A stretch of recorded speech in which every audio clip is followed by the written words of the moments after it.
근데 그거 아세요? 우리는 이미 신맛이 음식이나 음료에 꼭 필요하다는 걸 알고 있어요. 이 와인 안에 들어있는 다양한 산의 총량과 당의 총량의 밸런스가 딱 맞으면 우리는 전문가들이 하는 있어 보이는 표현으로 균형 잡힌 와인이다 라고 한답니다. 진짜 중요한 와인 테이스팅의 기본 요소예요. 안녕하세요. 프랑스에서 와인하고 있는 임소입니다. 와인 신맛 싫어하는 분들 굉장히 많으시죠? 프랑스 와인학교 동기이자 제가 좋아하는 친구가 지금 여의도 와인숍에 매니저로 일하고 있는데 엄청 많은 분들이 신맛이 있다고 하면 좀 거부 반응을 보이신다네요. 그래서 와인 추천드릴 때 신맛이 있다 이건 거의 금기어라고 하더라고요. 오늘은 와인의 신맛이 왜 필요한지 그리고 여러분들의 이해를 돕기 위해서 음식이나 음료, 디저트에서는 이 신맛이 어떻게 활용되고 있는지 알아볼 거고요. 영상 마지막에는 소믈리에들이 블라인드 테이스팅 할 때 이 산도를 어떻게 활용하는지 그리고 신맛을 정확하게 입에서 느끼는 방법 같은 거에 대해서 얘기해 볼 거예요. 보통 와인 입문자분들이 좋아하는 와인 스타일은 묵직한 알코올에 타닌이 빡세게 있고 끈적끈적할 정도로 잘 익은 붉은 과실, 푸른 같은 검은 과실 이런 맛이 강하고 또 바닐라 향 막 뿜뿜하는 이런 오크 향이 많이 있는 와인을 선호하시죠. 제가 처음 와인 배울 때 그래가지고 완전 이해해요. 아니면 뭐 타닌이 많은 그런 레드 와인은 쓰니까 달달한 와인을 주로 찾으시는 분들도 있을 것 같고요. 근데 그거 아세요? 우리는 이미 신맛이 음식이나 음료에 꼭 필요하다는 걸 알고 있어요. 자, 새콤달콤한 음료수 뭐가 있을까요? 뭐 오렌지 주스, 쿨피스, 심지어는 콜라에도 상당한 산이 들어있어요. 이 달달한 음료에 산이 없으면은 굉장히 설탕물처럼 좀 밋밋하게 될 것 같아요. 요즘 많이 대중화된 칵테일 중에 모히토라고 들어보셨죠? 칵테일 만드는 기준도 뭐 여러 가지가 있겠지만 그 중에 하나가 알코올, 당과 산의 밸런스예요. 모히토에는 럼이랑 설탕이 들어가는데 이 알코올과 당의 밸런스를 맞춰주기 위해서 뭐가 들어가죠? 라임이 들어갑니다. 그러면은 새콤달콤 산뜻한 느낌의 칵테일이 되는 거죠. 이 밸런스를 잘 맞추면 굉장히 술술 넘어가는 맛있는 칵테일이 되겠죠? 음식이나 디저트를 한번 볼게요. 치즈케이크 예로 들어보면 치즈케이크 자체만으로도 맛있지만 여기에 유독 레몬 치즈케이크 많이 들어보셨을 거예요. 달콤하고 느끼한 치즈케이크에 레몬을 첨가해 줌으로써 이 무겁고 뚱뚱한 느낌을 잡아주는 거예요. 디저트 전문가들이 일반적으로 디저트에 과일을 많이 쓰는 이유가 있어요. 달콤하고 느끼하기만 하면 물려서 요만큼밖에 먹을 수가 없는 걸 약간의 신맛을 더해줌으로써 이만큼 먹을 수 있게 하는 거예요. 자, 여기서 저는 어차피 달고 시고 이런 거 싫어해서 디저트, 과일 주스, 칵테일 이런 싹 다 안 먹어요 하는 분 계시죠? 한식을 한번 예로 들어보겠습니다. 비빔면을 한번 보면은 식초를 안 넣은 비빔면도 물론 있겠지만 대부분 비빔면들은 이제 새콤달콤 요 양념장이죠. 반대로 생각해보면 김치찌개나 김치볶음밥을 할 때 김치가 너무 신 거밖에 없다. 이럴 경우 우리 백 선생님이 뭐라고 하셨죠? 그렇죠. 설탕 한 스푼. 설탕을 조금 넣어주면은 이 산도가 잡히는 거예요. 밸런스가 맞춰지는 거죠. 여기까지 하면 음료나 음식에 산이 얼마나 중요한지 이해가 좀 가시죠? 다시 와인 얘기를 해보면 와인에는 알코올이 있죠. 이 알코올은 어디서 왔다? 포도 안에 당에서 온 거예요. 당과 알코올은 같은 카테고리 안에 있는데요. 와인 이론에서는 이 두 개를 묶어서 불어로 홍티오지테라고 하는데요. 당과 알코올은 와인을 마셨을 때 입안에서 이런 볼륨감, 기름진 느낌 같은 걸 표현해 주는데 여기서 밸런스를 잡아주기 위해 산이 필요한 거예요. 와인 안에는 사과산, 젖산, 아세트산, 주석산 이런 대표적인 산들이 존재하는데 이 와인 안에 들어있는 다양한 산의 총량과 알코올, 당의 총량의 밸런스가 딱 맞으면 우리는 전문가들이 하는 있어 보이는 표현으로 균형 잡힌 와인이다 라고 한답니다. 진짜 중요한 와인 테이스팅의 기본 요소예요.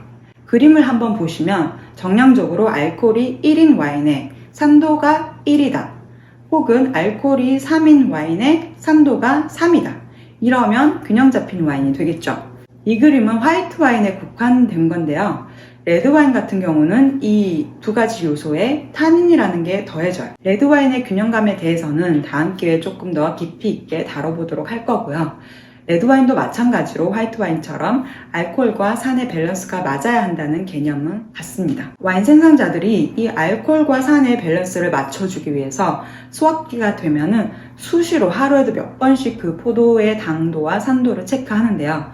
맛도 보고 당도로 검사하는 그 키트가 있는데 그걸로 계속 체크를 하는 거예요. 이 날씨에 이 정도 속도로 포도가 익으면 내일 아침쯤 수확을 딱 하면 알코올과 산도가 밸런스가 맞는 와인을 만들 수 있겠다. 이런 걸 다 예측을 하고 시간을 맞춰서 수확하는 거예요. 자, 내추럴 와인 쪽으로 오면 와인의 산도는 더 중요합니다. 와인의 천연 방부제 역할을 해주기 때문인데요. 산도가 높으면 와인의 방부제이자 산화 보존제인 아황산염을 조금 덜 쓸 수가 있어요. 그래서 기본적으로 내추럴 와인은 산도가 조금 높은 편이고요. 여기에 더해서 요새 내추럴 와인 업계 트렌드 중 하나가 알코올은 한 11도 정도로 약간 낮고 산도는 조금 더 높은 상큼한 이런 스타일의 와인이 많아요. 알코올 같은 경우는 세계적으로도 점점 더 낮은 알코올 도수의 술을 선호하고 있는데요. 우리나라만 해도 소주가 점점 알코올이 낮아지고 있죠.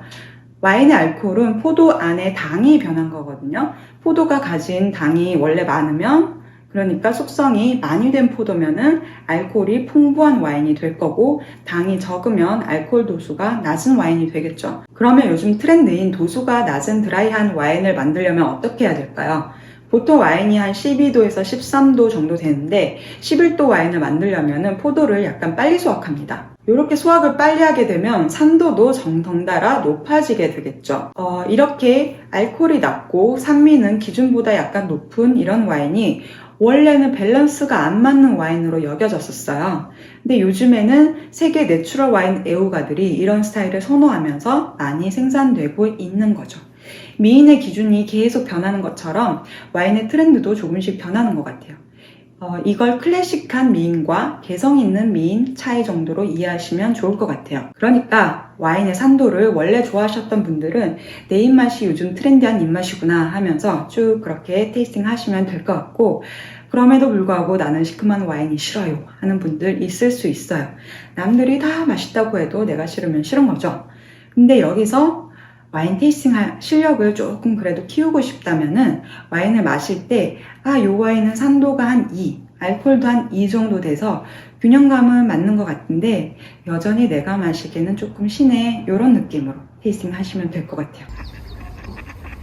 소믈리에들이 블라인드 테이스팅 할 때 포도 품종도 막 맞추고 생산 지역도 맞추고 그러는 거 보셨죠?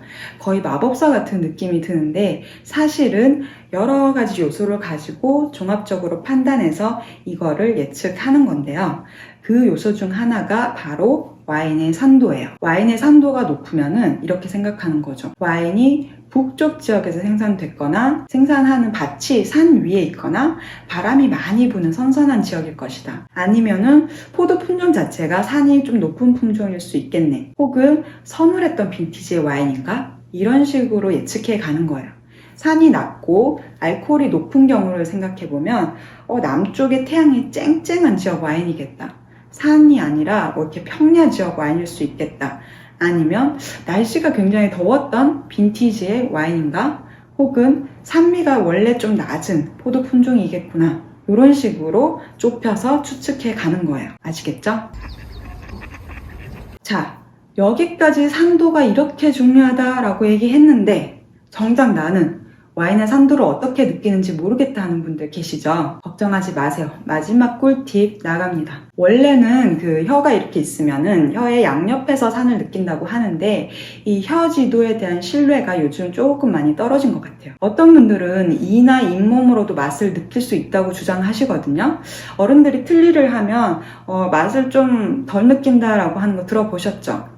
어차피 와인 마시는 거 혀뿐만 아니라 입안 전체에 와인을 적시는 게 좋아요. 소주 드시듯이 그냥 꿀꺽 하지 마시고요. 특히 어디가 중요하냐면 어금니랑 그 볼 사이, 잇몸 안쪽에 와인을 닿게 하는 게 굉장히 중요해요. 그러면은 침샘이 자극돼가지고 막 찌릿찌릿한 느낌이 들고 침이 막 분비되는데 이 물리적인 느낌으로 산도를 구별하는 분도 계세요. 기본은 혀 전체에, 입 전체에 와인을 적시고 집중해 보는 거예요. 참 쉽죠? 자, 여기까지 오늘은 와인의 산도에 대해서 조금 집중력 있게 얘기해봤고요. 그럼 다음에 또 재밌는 영상에서 만나요. 안녕, 임솜이었습니다.